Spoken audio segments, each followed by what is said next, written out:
Hello, hello. Hey, Hello. Yes, it seems like we are hello. live. We are live. Hello, guys. It's been a while. This is Josie.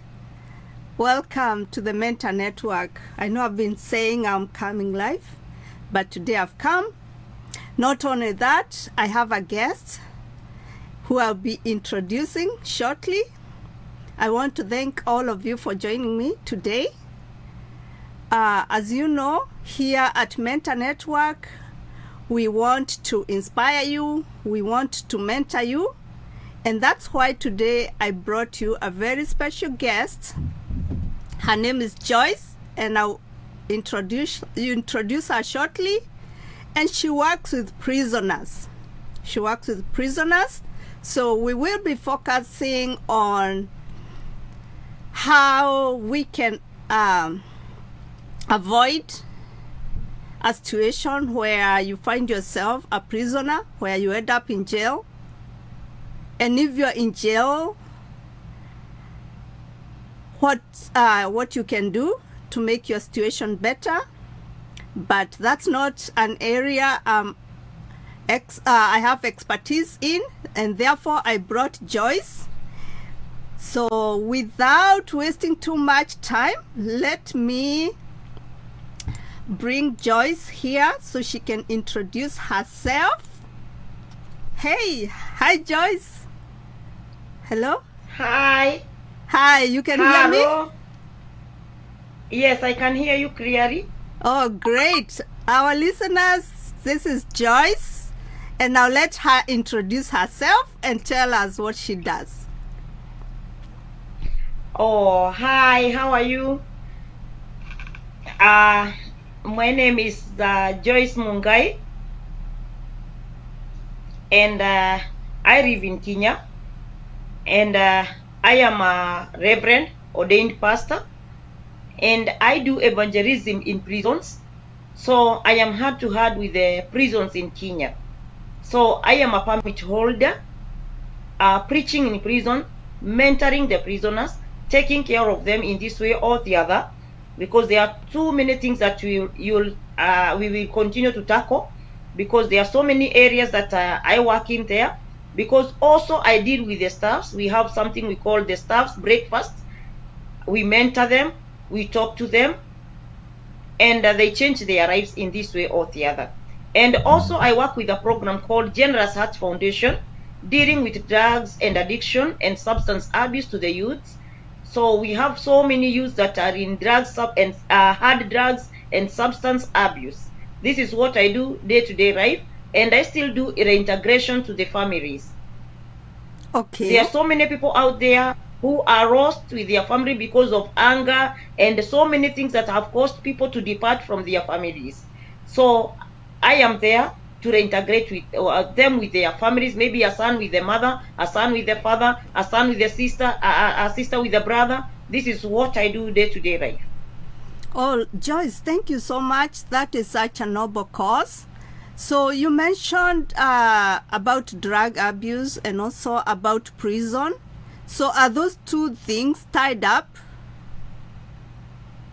Yeah, they are tied up, because right now, if I will take I thought I sent you some pictures from the juvenile, because in the juvenile we have so many cases that influence the youth to be in crime. Right now, they are, maybe the youth are using the hard drugs like cocaine, like heroin. They are very expensive. They find themselves like they are stealing. They are used by the cartels to sell those drugs, and they find themselves in conflict with the law. So at the end of the day, you'll find that person in jail. Oh my. So so we are saying getting into drugs can really land you in jail. Yeah. Okay. And why is it so hard for youth to avoid drugs? It looks like it's very prevalent nowadays. according to my research and according to their to them, because we have one-on-one talk, I am the mother to them, so they always open up to me. So one thing I would say, it's like there is too much of disinfection or in the families, like separation, like death also causes this kind of problem. Like you find like the parents died and there is nobody who is taking care of the kid. Okay. And maybe the kid is at the teenage age, so it's a very risky age. When and also I have found that there are some youths, their mothers or their families or their fathers, they are abroad. Oh, okay. When they leave their children behind, nobody is taking care of them, nobody is there to mentor them. Anybody is of self-interest of what you are sending or what you have, but it's not the interest of this child. Wow. So unapata because of the wrong parenting, like huyu mtoto hakuna mtu anamuuliza what he or she is doing. Okay. She will engage herself because the mother is sending money, and maybe she or he will send a portion of money to this child. Okay. So at the end of the day, the child will take that money and go to the to clubs and go to other youths, and they'll start influencing each other. So you'll find so many cases. In fact, I have a couple of children. They tell me that their mothers are in Dubai, in Saudi, in Qatar, like this. And at the end of the day, you'll ask them, why don't you arrange with your mother that you stay in your family? No, because the parenting in that family, it's not good at all. They are humiliated, they are frustrated, so they look for a way to rescue for themselves. Wow, that really made me think, because a lot of us, that touches a lot of us here who are in diaspora, and sometimes you come and you leave your kid, and not because you want, but because you're not able to take the kid with you at that time. So that is a very sad situation. So what can you advise mothers or even fathers or families who are coming to diaspora and leaving their children behind? According to my view and according to my research and my opinion, because I am also a victim, I was once out of the country and I left my children over 10 years, and the situation was not working with them very well. So I found that my children were so desperate. It had taken me about 7 years to bring them back to me. Wow. Okay. So it was not easy. So when you are planning to go out of the country, first of all, think, whom are you leaving your kids behind with? Do you trust this person in parenting? Yeah, this is the first question. Do you trust your sister in parenting? Do you trust your mother in parenting? Is your mother of her own interest? Is your relative of her own interest? Or the interest is about your kids? You also talked about... Because when people hear... Yeah? You talked about sending money directly to the kid. Is that a good idea? If you are here and I'm a mother, I have a kid in Kenya, should I send that money directly to a child? Okay. In one way or the other, especially when the kid is in school or when they are schooling, you have to send the money to the guardian. You don't have to send the money direct to the children, because when you send 10,000 to that child, she or he don't have anything to use with the money. Now what you are doing is exploiting the child. Yes. You might think you are doing good. You might think you are loving the child by no, you are not doing good at all.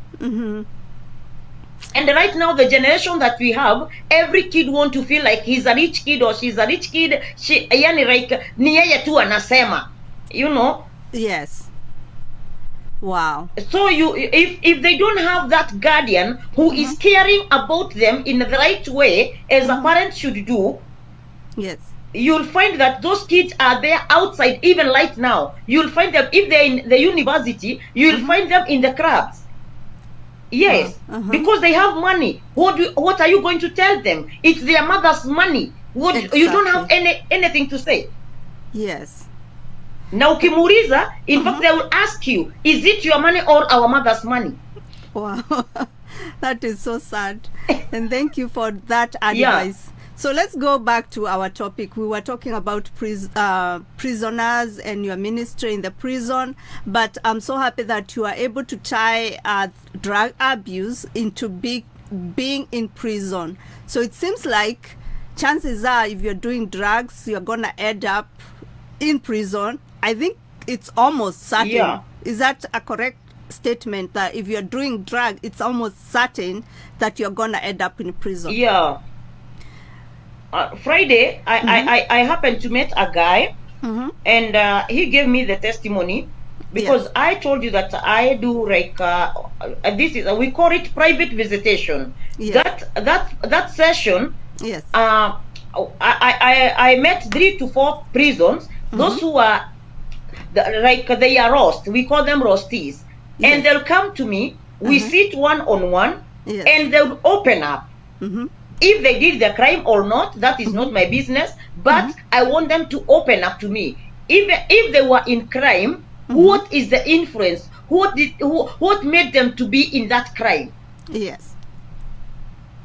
And in the most cases, you find it's the power of poverty. Okay. Oh, so Yeah, the there's power of poverty, and also that disinfection law in the family, and Okay. even long parenting. Okay. Yeah. Yeah. Like you trust somebody else with your kids, either you are here or abroad. So, Joyce, I don't want us to just brush through these causes. So you talked about poverty being another reason why. Yeah. Is it why they end up in drug abuse or in prison? Yeah, because Poverty. they start like Or both. they are used by the cartels. Mm-hmm. Now right now I have a group of youths. They always tell me like wanawaita mapedra. You know, they go to the pedras and they take a certain portion of bangi or a certain portion of cocaine, and they'll tell you, if you go and sell this, you'll Yes. bring this kind of money, and the only money that you take, it's only money for food, because that is what you want. Okay. So now I've seen how So you'll find that the poverty yes, is causing Yeah. someone to go do drugs, because maybe all they want is Yes. to be able to buy food. And Yes, to again, buy now they food. start the drugs, and the drugs will lead them to prison, which keeps you in that cycle. Yes, because you see now the pedras are not arrested, but the culprits are the ones who are arrested. Those who are at the market. Wow. Because you see, when the pedra is arrested, Yes. the main person is arrested. He Yes. has money. He will any fine that they will say that like the case will go on, and they'll give her maybe a 400,000, 1 million fine. This person will be able to pay it. But Yes. this boy or this girl, you know, maybe he is arrested with five sticks of bangi, and when they will go to prison, they Yes. have to be given a board of like 50,000. And you see now the mother or the family, they can't raise the 50,000. So that person, if she or he is 20 years, atafungwa na atafungwa like crime imprisonment. Akijetetea unapata anafungwa like 30 years. Joyce, So you can imagine somebody who is 20 years and now in jail for 30 years.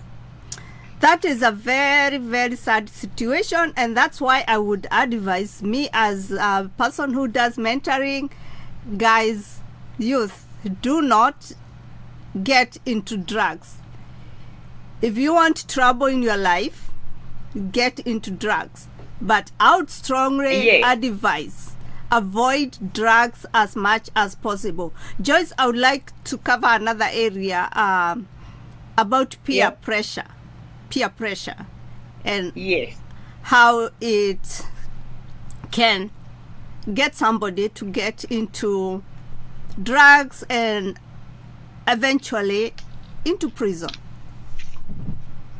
Your friends. Yeah, because right now about peer pressure, you can see like we have the two kind of people in this country. We have the rich people and we have the poor people. you know. Yes. Then your child is in a certain high school, and the friends are from the other side. They are living well. They are Yes. living lavish, right? They have everything that you want. So they will like to influence others to test what their life is. Even the other children, they will admire to go like, our total, they are carrying this kind of birthday or this and that, those kind of parties. And when they are invited there, they will definitely test what is in there. Yes.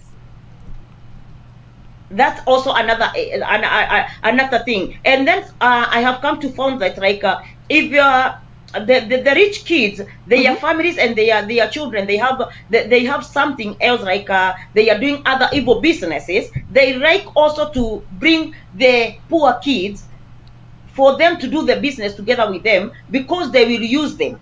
Okay. Wow. Yes, they will not use their kids. They will use the poor people's kids. Yes. Now, and also I know in Kenya, when you find yourself in prison, there are people who get out because you are able to pay your way out. And now the reason I'm saying that, if the rich people are using the poor people, or the rich kids are using the poor kids, the rich kid may not end up in prison because their parents will bail them out. So don't Yes, they will bail them out. Definitely they bail them out. Yes. Right now, Angaria, look here. Yes. This is a list. Those are the prisoners, about 80 of them. Okay. I met them on Friday. And these guys here, they told me most of them, their cases are like lost cases. Okay. Nobody is following anything about them because they are not able to hire a lawyer. Have they been found guilty? Yeah, but you see now about writing the petition, about writing the ground, about doing everything that is done in court, it's about money. Okay. So you find like you are in a defilement case, and this defilement case, it didn't have anything like it don't have anything that is attached like it's true. But because you do not have money and ulishindwa kujitetea, so you find yourself in jail. Right? I found one of them there, a very old man, about 65 years of age. And this man told me like he was in from Meru, and he is in prison for the last 20 years, and he is in life imprisonment because of 20,000. 20,000. Life in prison for 20,000. Yeah. You know, the case was robbery with violence, but he was not in that case. Okay. He was arrested with others as a group, but the others were able to bail out. But he was raped. Wow. That so is... yeye ndiye alibeba mzigo. So you can imagine that guy, how he is with anger. He's suffering for nothing that he did. In fact, and for sure, so that guy sad. told me. Yeah. I find it so sad, especially for people who are in prison for crimes that they never did. But because... That's why I go to prison. You're just there. These are the people that make me to go to prison. Yes. Those did not do... like on Friday, I was talking to one of the officers who is a welfare officer. And I was trying to ask so many questions about how do they do with those people that they did not do any crime, but they are in jail. They're in jail. And that guy was trying to explain to me that it's so hard to make that person to live there. And he is an officer, somebody who is learned, who is trained, but he was telling me it's so hard to handle that person. Okay. Because now that person, he did not do that crime, and he's very sure that he did not do that crime. And now here, he has entered the prison for arrived imprisonment. That person has he has something that he was doing outside there. He has a family. He has the children. Like maybe we say like is a teacher, and Yes. teacher here, they are not paid that well. Yes. And maybe because of kisirani, you find like this teacher has a case of defilement. And Yes. then this teacher is telling you, me, I did not do this defilement. Hii ilikuwa sababu huyu mwanamke alikuwa ananitaka. Okay. Oh yeah. I think that happens. There are women who actually will set up a man. So women, men also have to be careful anyway. This man. Yeah, they must be very, very careful. And I even always tell them and caution them, don't just engage yourself with women in your house or this and that. Even when you are living in a plot, just be very, very much careful, even with the kids. Yes. Because here in Kenya, most people, they'll see like you are living so well, and they are languishing in some kind of poverty, and they'll think that you bear that burden for them. Wewe ndio unafanya wateseke because you are working, you are doing well, and you are living a very good life. Yani you are not running hungry like them, you are not suffering like them. So you'll find like I have so many cases like women, they just call you in their house and they tell you, fix for me this stuff, fix for me this bulb and blah blah blah, and at the end of the day anapiga nduru. Oh, that is sad. That is sad. And you are innocent. So and you know about that case, yes, you will go to remand like 2 to 3 years until the case is mentioned at the court. So you'll have to suffer. Yes. So men, you have had, that those situations. Be careful with women. You can find yourself in prison. Yes, even in their cars. I have a friend of mine, and he's a pastor, and he just gave a lift to a woman, just like he thought that the woman has a problem, just around this way, around here where I live. And I'm telling you, my dear Josephine, this man suffered a lot. Yes. Imagine watu walikuwa wanataka kuua huyu mwanaume, cause when the women raised their voice and said that, oh, alikuwa anataka kunishika, oh, bra bra bra bra, the bank came and they wanted to write off the car. Wow. So you can imagine walienda mpaka police station. Yes. And isipokuwa this man had money, you can imagine how he had suffered. So you had sent me a few pictures from prison, or from your visits to the prison. Maybe I can show a few of them and you can talk about it. Let me see, making sure I don't lose your audio or anything. Let's say like this one. Could you talk about this one? Yeah. And where were you? About this picture, these are women in prison. I'll not mention the prison they are. Yes. But they are there with their children.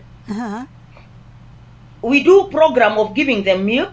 Yeah. Because in prison you'll not find milk, so it's our duty to give them milk as well wishes. Joyce, this and picture, then this picture really breaks my heart to see children. Yeah. So that's how life it is. So could you explain a bit more? So what happens if you go to jail and you have children? Maybe you are these children visiting? Maybe you are pregnant when you are arrested. Okay. Maybe you are pregnant and you gave birth into prison. Maybe your kid was infant, she or he was a little kid, like maybe 1 or 2 months or 3 months or 1 year, and you don't have somebody to live with. Yes. The government allows you to go with your children and to accommodate your child to prison. And you may, and I think you have an idea the prisons we are talking about. What kind? It's not a very safe condition for the children, So now if you accommodate a child, after 4 years, after 4 years, the child will be released. Maybe you are in prison for 10 years. Maybe you are in prison for 5 years. The child will be released at the 4th year. So where will this child go? Joyce, can you still hear me? So if you accommodate yes, I can hear you. A child in prison, are they gonna share a bed with you, or there are beds for children? for your child? Like No, there is babies? a hall for children, you know. A hall, okay. They see them in the morning and in the evening. Mm-hmm. They are those officers who take care of the children. What about like the infants? Like I can see some of them are breastfeeding age. What happens to those? Yeah, there is time that you are given.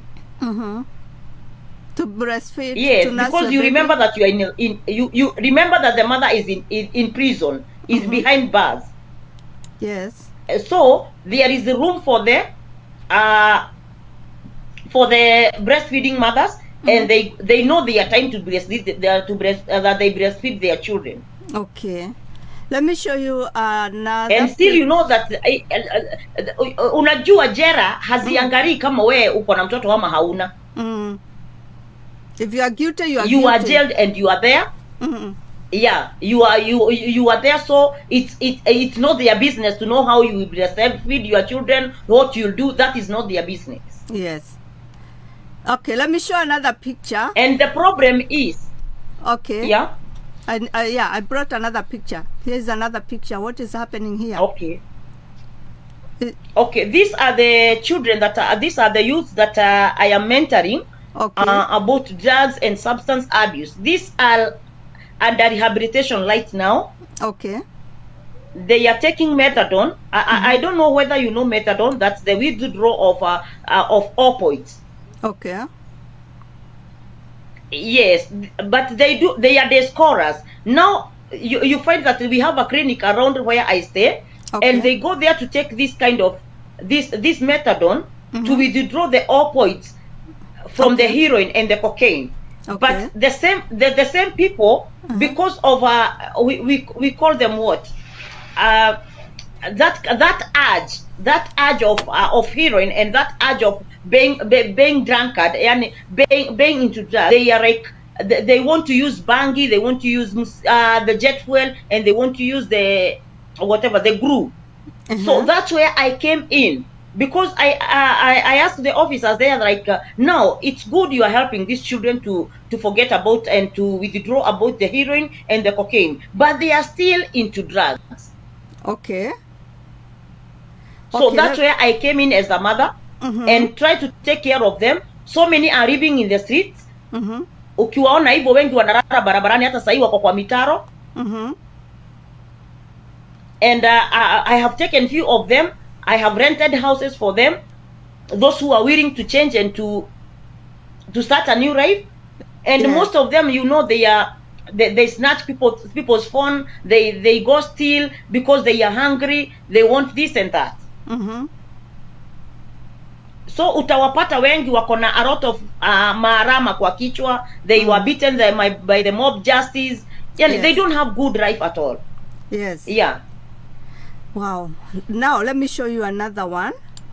Here, what's going on here? Yeah. This is Muranga prison. I'm giving word of encouragement to the prisoners. That day I visited them. I gave them tissue and bar soaps and toothbrush and all these stuffs. I see a lot of very young people. Very young people. Yeah. You see, those who are in zebra clothes, like those striped clothes, those now they are already in jail. Wow. Okay. But those who are in like our civilian, those who are in civilian clothes, they are in remand. Okay.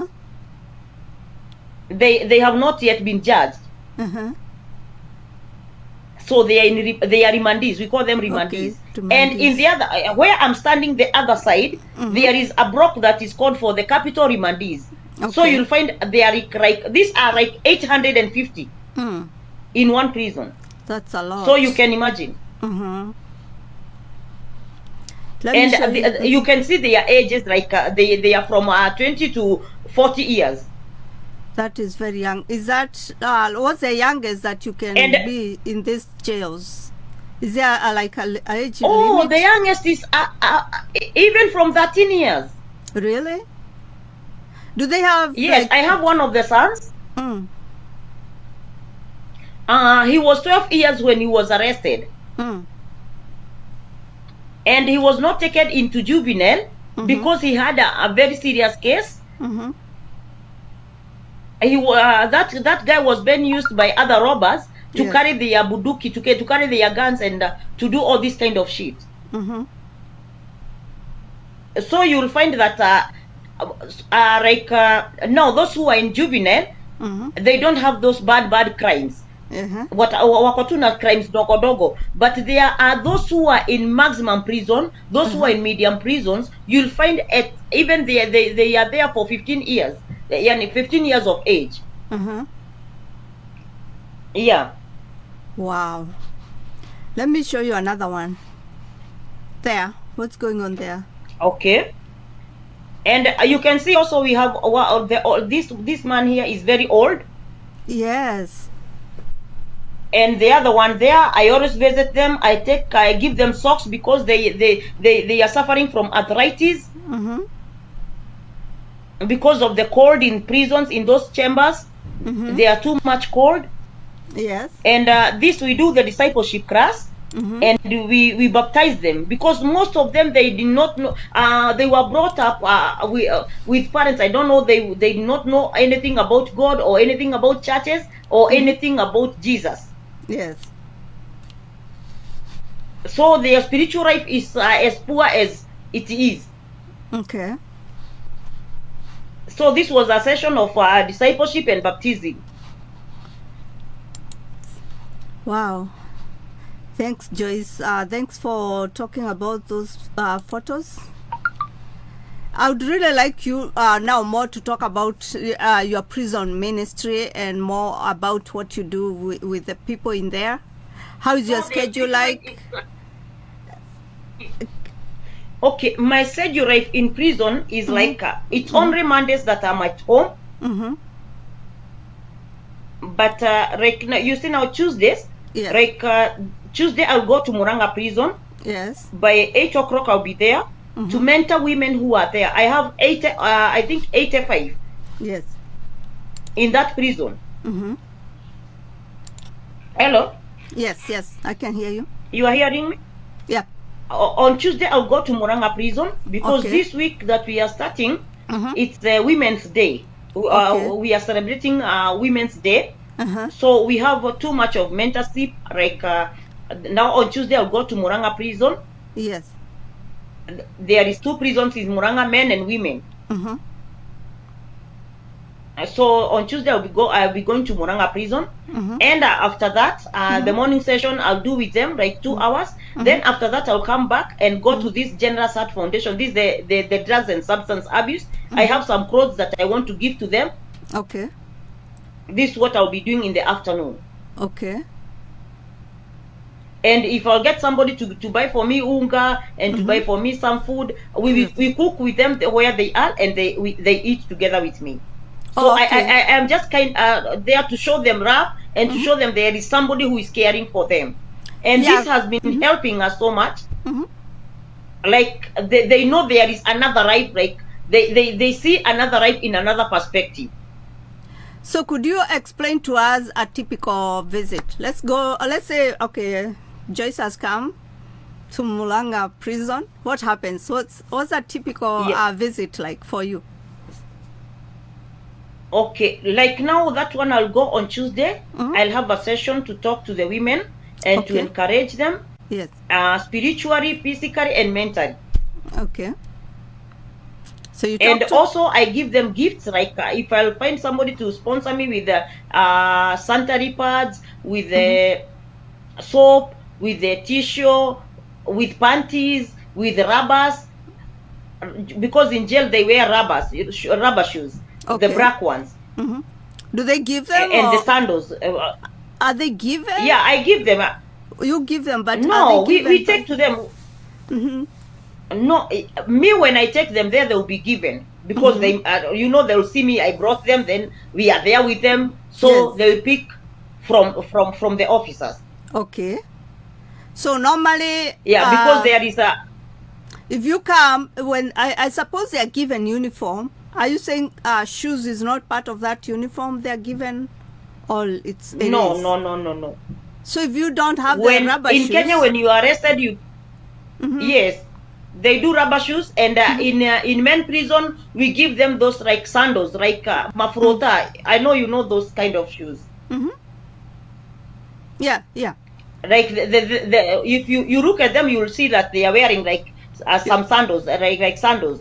You can say their Kikuyu name or their Swahili name. What are they called? Are they are they Mafrota. mafrota? Oh, okay. Are they the Yes. ones made of tiles or tile or? No, they are made of plastic. Oh, okay, I see. All right. So I give them even socks because Yes. right now when there is cold season, you'll find many of them they are sick Yes.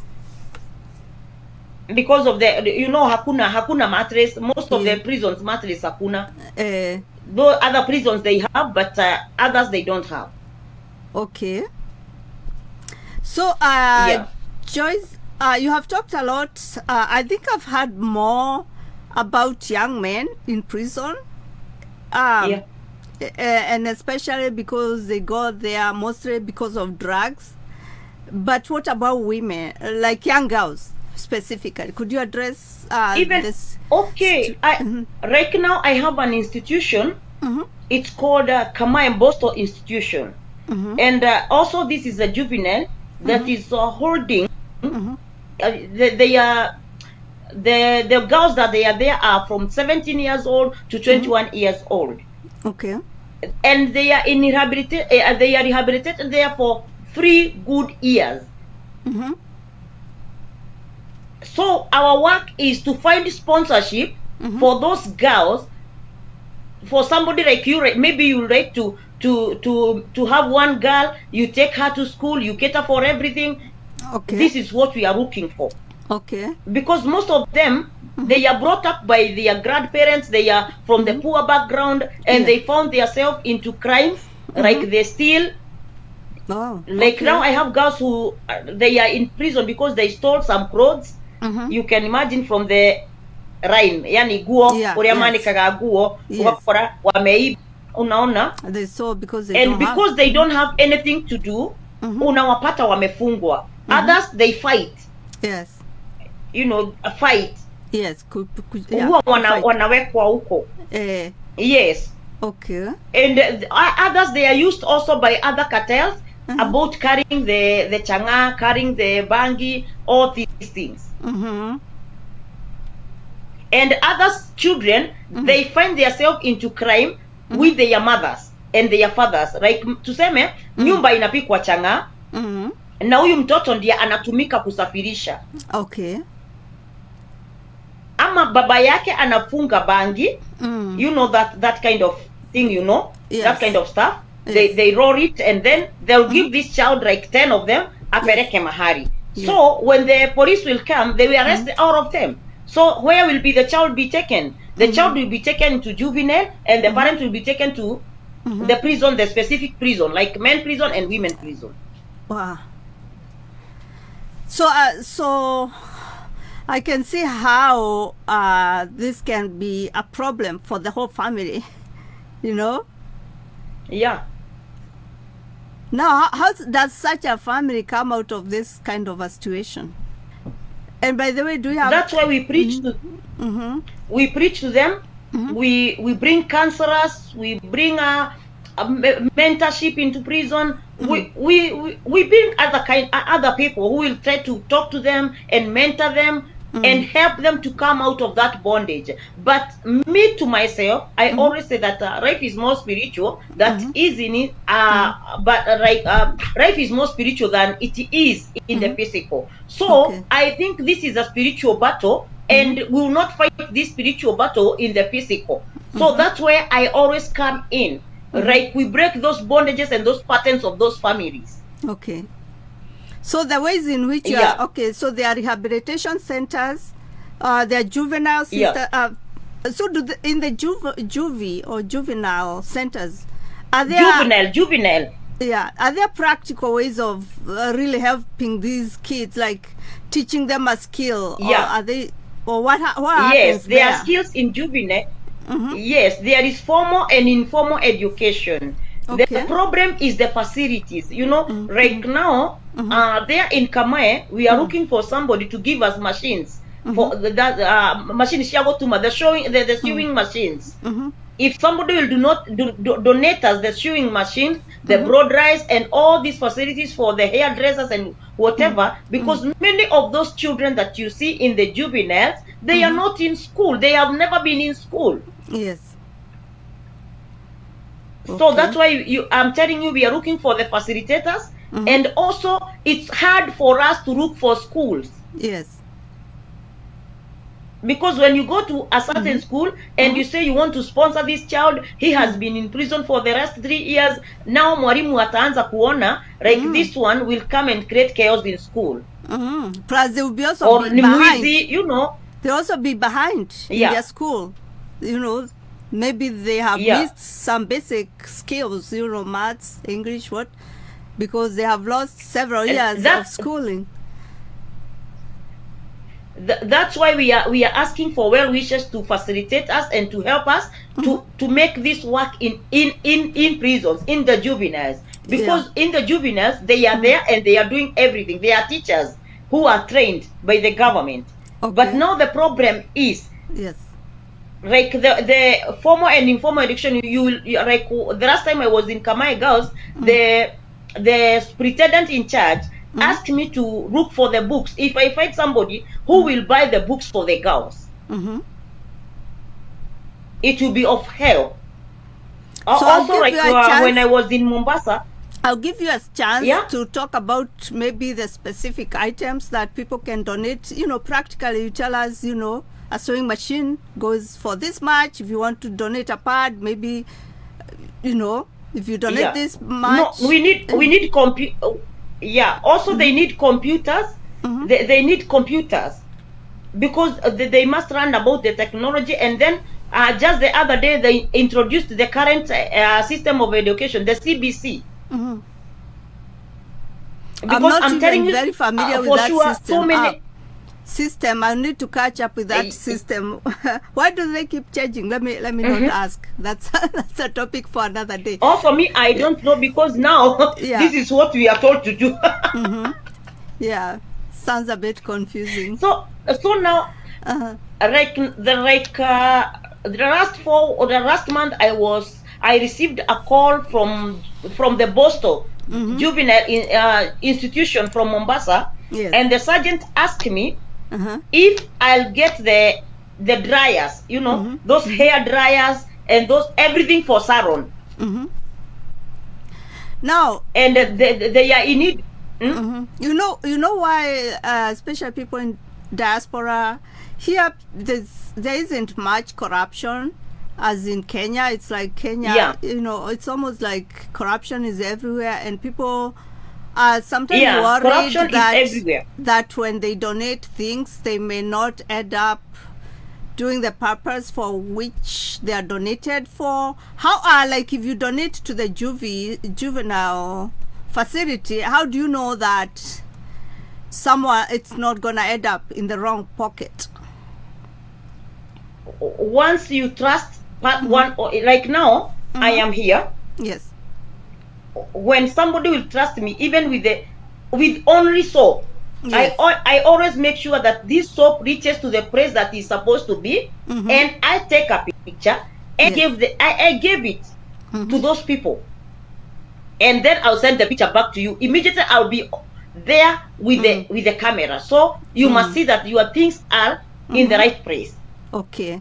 Also, like last time, like when we received the machines in Muranga prison, you'll see like there are pictures on social media. There are pictures everywhere. Like they will say that so and so from the US, from where they donated this machine. That those machines were brought with another program that is, I think, Bright Future, something or like that. And I saw it when I was just seated here.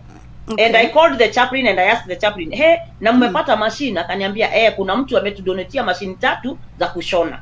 Oh, that's awesome. So, let me talk to people here a little bit, Joyce, and don't go away. So again, guys, I'm talking to Joyce. Joyce works in prisons, and she goes around and helps the people in prison. And as you heard her say, there's even children who have to be there with their mothers, and people who also have ended up there for no, maybe they have not done any crime, but they don't have money to defend themselves. So it's a very sad situation, and I would encourage you, if you would like to stand with Joyce, I'll bring her here so she can tell us how we can support her. Joyce, let me bring you back, and I'll just bring you for a minute alone so you can talk more uninterruptedly about your mission and ask people for the support directly. Let me do that. Joyce, you're back, Joyce? Yes. So I want you to talk to people directly and tell them how they can support you. Yeah, talk more directly about the ministry and let people know how they can support you. I'm displaying your number there. I don't know if that's your M-Pesa. Yeah, it's the M-Pesa number. Mm-hmm. But that's again, what I use even in my posters and everywhere I go. That Yes. is my number. And because I'm the one who is having the permit. I am the permit holder, especially in prisons. So prison trust me much because I think also in the this time of we are going to Easter, they always call me and ask me about to give them unga, like the flour and also the cooking oil for them to celebrate like Easter and the Christmas. And also in prisons, we have so irritated. Like Friday, somebody asked me if I'll be able to pay the operation for him, but I was not able to pay that operation.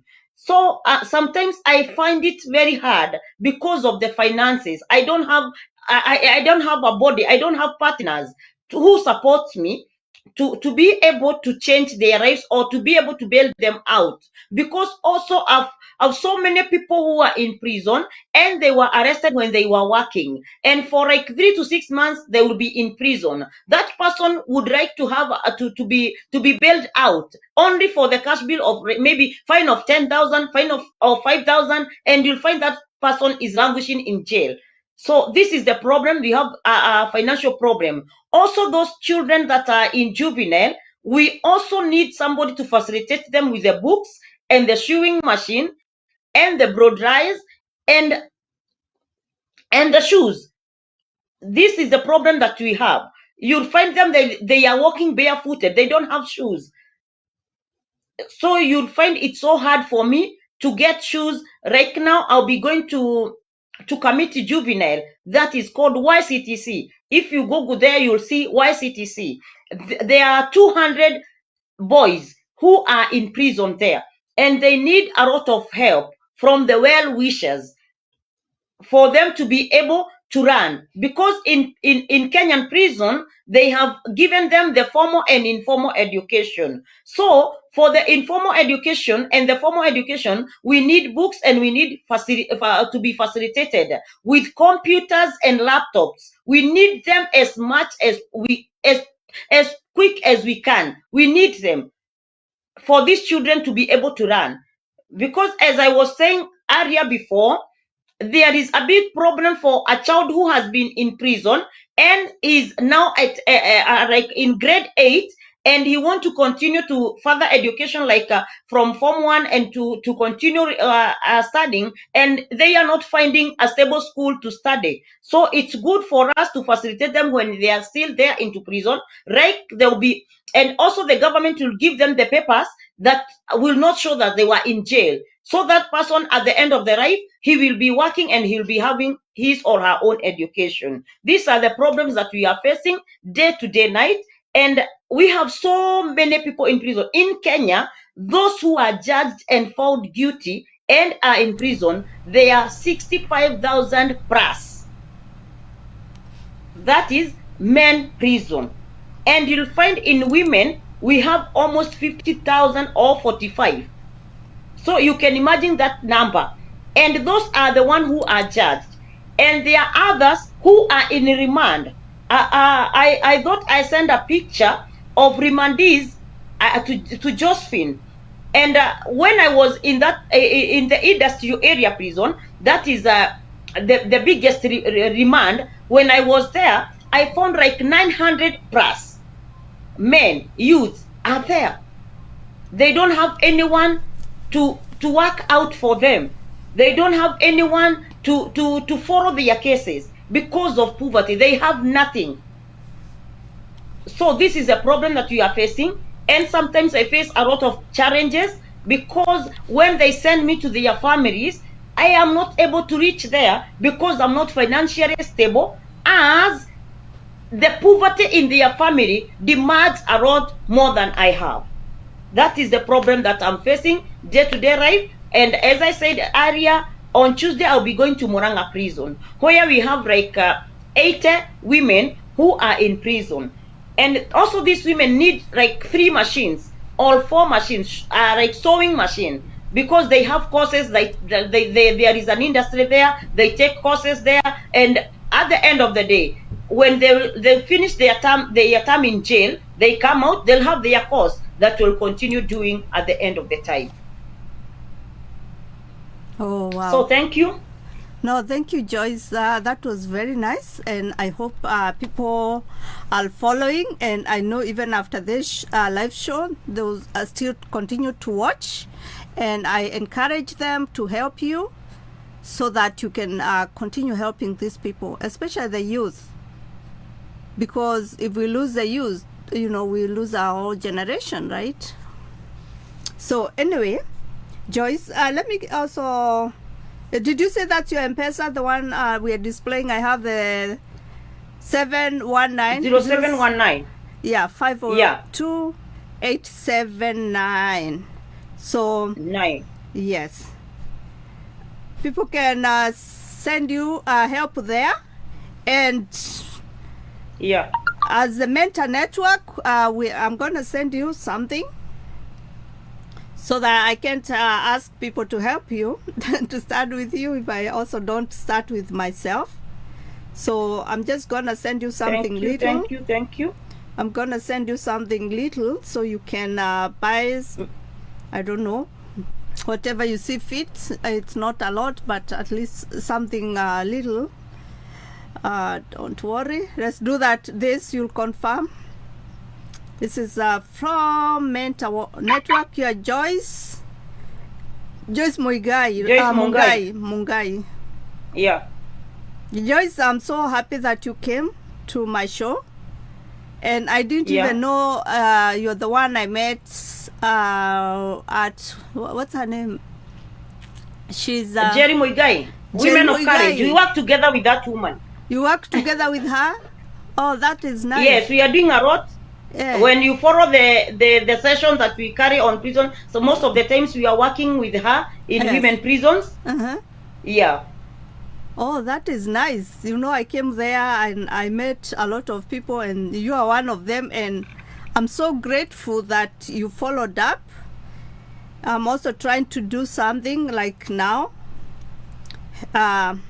reaching out to people like you so you can be able to give your stories, and consecutively, people hear that and people are able to help where they can, right? This life is about helping each other. It's okay. Let me tell you one thing. The small bar soap, yes. Kile kipande tulikuwa tunakata ya sabuni. It's like gold in prison.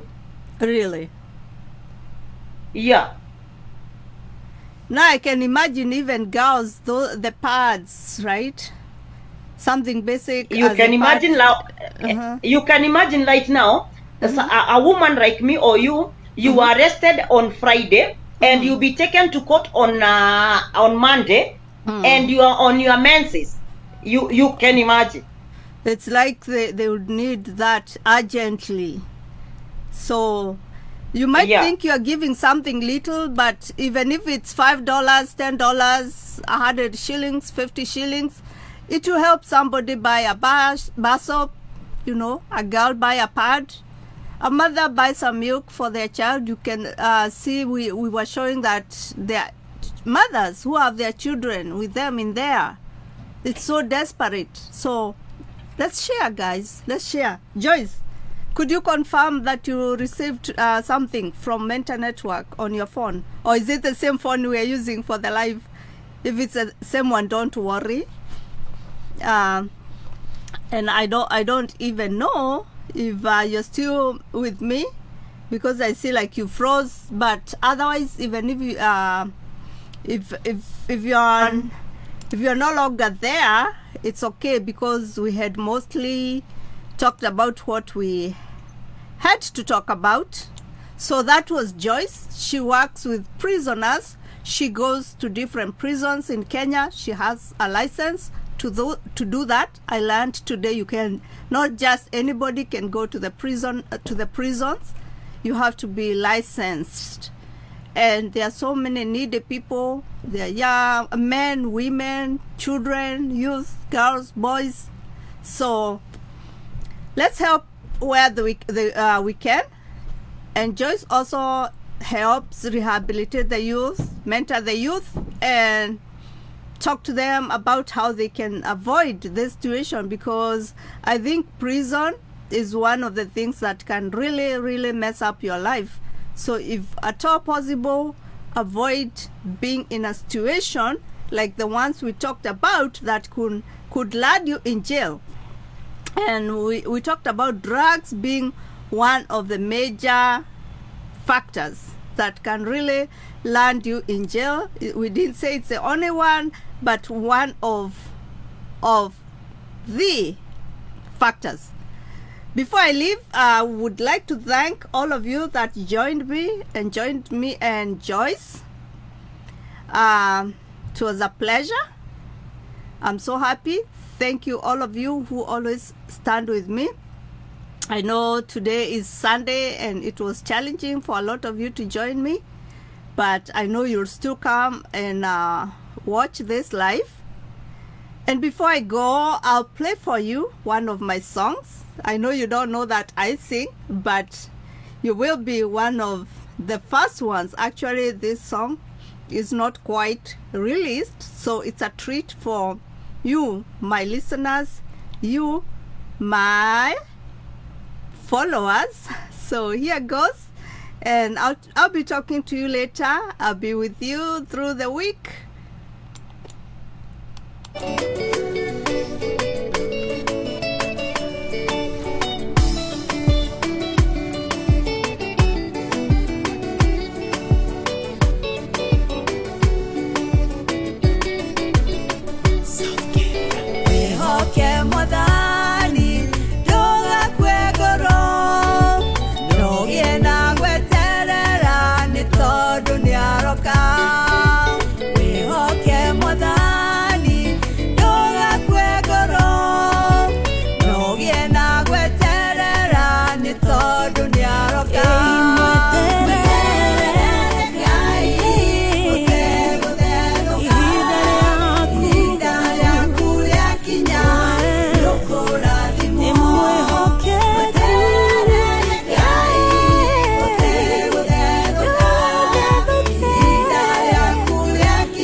maundu maritoha ndugakue ngoro tondu ndayuhaga na ndaceragirwo maundu maritoha ndugakue ngoro tondu ndayuhaga na ndaceragirwo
kinya nĩ ũkũrathimwo